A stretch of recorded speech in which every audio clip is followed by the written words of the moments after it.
안녕하세요. 인생 짬밥으로 조곤조곤 유튜브 하는 승무원쌤 김용숙입니다. 뽕수가 학당 얘기 더 해보겠습니다. 이번에는 장민호 씨와 영탁 씨 얘기를 좀 해보겠습니다. 이 두 사람 아주 좋은 케미고 또 굿 브로맨스죠. 그래서 어저께 영탁 씨가 비밀의 방에 들어가서 한 활동과 장민호 씨가 비밀의 방에서 한 활동을 보면서 이 두 사람은 참 다르다 하는 것을 많이 느끼셨을 것 같아요. 다르기 때문에 이 둘은 또 친한 좋은 브로맨스일 수밖에 없다, 이런 생각을 했습니다. 우선 장민호 씨가 비밀의 방에 제일 먼저 들어갔습니다.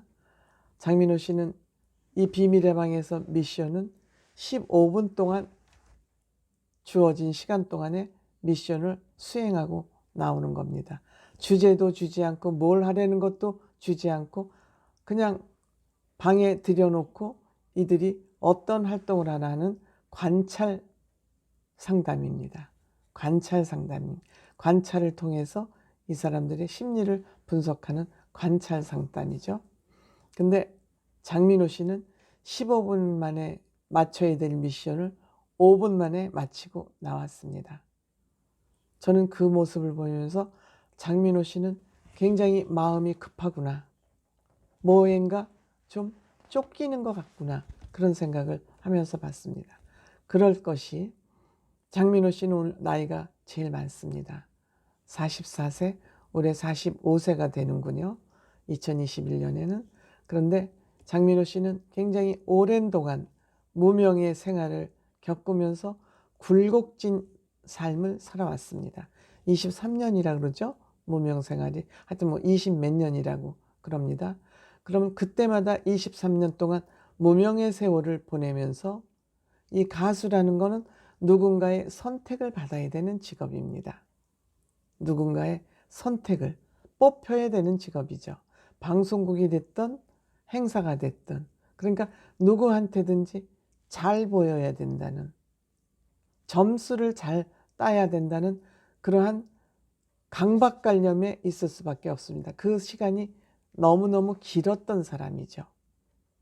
그럼에도 잘 버텼죠. 그래서 장민호 씨는 굉장히 선택을 받기 위한 노력을 굉장히 그동안 많이 했을 것이다. 그래서 선택을 받기 위해서는 최선을 다하고 노력하는 모습을 보여주고 싶었을 것이다.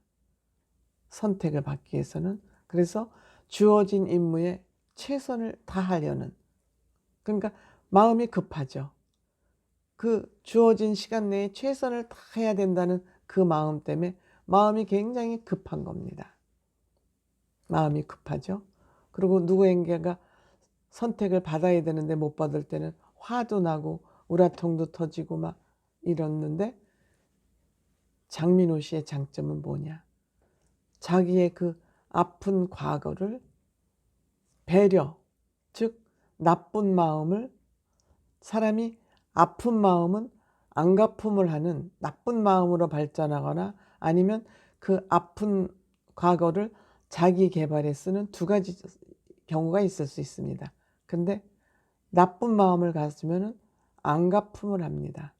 예전에 너 나한테 이렇게 했지, 난 이제 너한테. 그러니까 시집살이를 해본 사람이 시집살이를 더 잘 시킨다는 얘기는 뭐냐면, 내가 시어머니한테 이렇게 혹독한 시집살이를 당했으니까 너도 시집살이 좀 해봐, 가 그 대표적인 예일 것입니다. 근데 선한 사람은 어떻게 생각을 하냐? 아, 내가 상대방한테 이런 일을 당할 때는 굉장히 기분 나쁘고 마음이 언짢더라. 그러니까 이런 되풀이된 마음을 딴 사람한테는 경험하지 않게 해야지. 나는 선하게 해야지.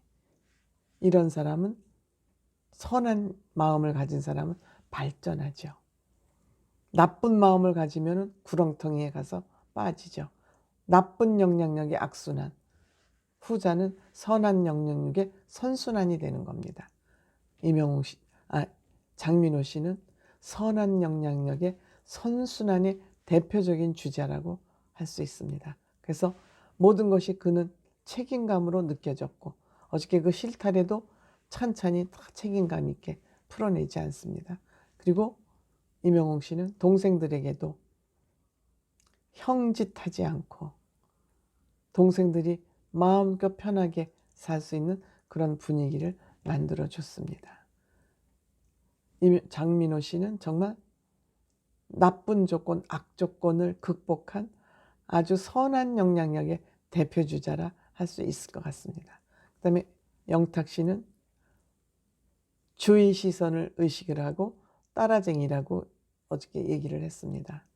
들었으면서 종이를 막 입구에 있는 종이를 막 정리를 하니까 장민호 씨가 카메라를 의식했단 얘기지, 선한 지금 정리를 한단 말이지, 이렇게 하면서 이제 놀렸지만 영탁 씨는 남에게 좀 인정받고 싶고, 마찬가지, 사람은 누구나 있는 정서, 인정받고 싶고 칭찬받고 싶고, 그러다 보니까 주위 시선을 의식하는 게 많다.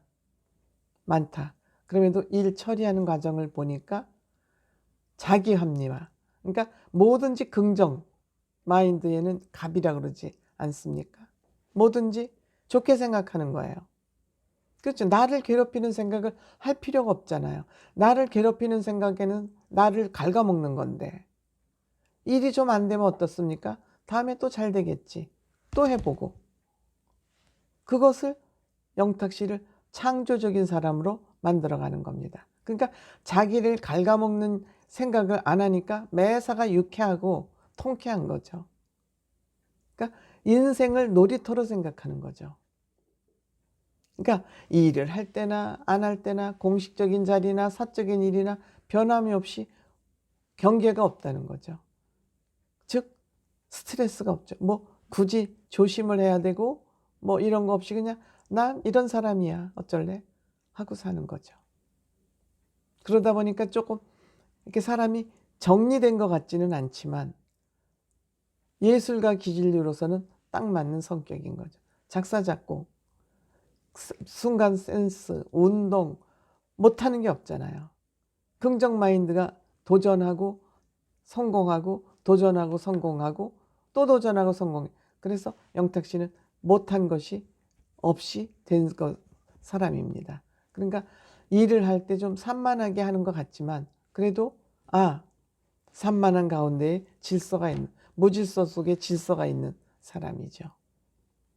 그래서 어떤 딱 규격에 짜여진 사람들은 공무원이나 이제 그런 사람들이 맞고, 영탁 씨 같이 예술가적인 소양이 있는 사람은 그냥 자유로움, 영혼이 자유로운 이런 성격의 사람이죠. 그러면 장민호 씨하고 영탁 씨하고 성격을 비교해 보면 장민호 씨는 딱 원칙이 있어서 그때 해야 될 거 정리정돈 잘 돼야 되는 사람이고, 영탁 씨는 영혼이 자유로운 사람이고, 그러니까 이 두 사람이 잘 맞을 수밖에 없죠. 이건 좋다 나쁘다의 문제가 아니라 특징의 개성의 문제입니다. 근데 서로를 이해하잖아요. 너 왜 이래가 아니라 너는 그런 사람이구나, 나는 이런 사람이야. 또 영탁 씨가 형을 볼 때도 형은 이런 점이 장점이구나, 또 난 이런 장점이 있어 형 하고 서로 이해하는 가운데에서 이 트롯맨 6는 뭉칠 수 있었던 겁니다. 특히 민호 형이 과거의 아픔을 다른 사람에겐 되풀이하지 않으려는 그러한 노력이 이 트롯맨 6를 뭉치게 하는 원동력이라고 저는 보고 있습니다. 그것이 어저께 비밀의 방을 통해서 더 확실해진 거 아닌가 이렇게 생각을 합니다. 감사합니다.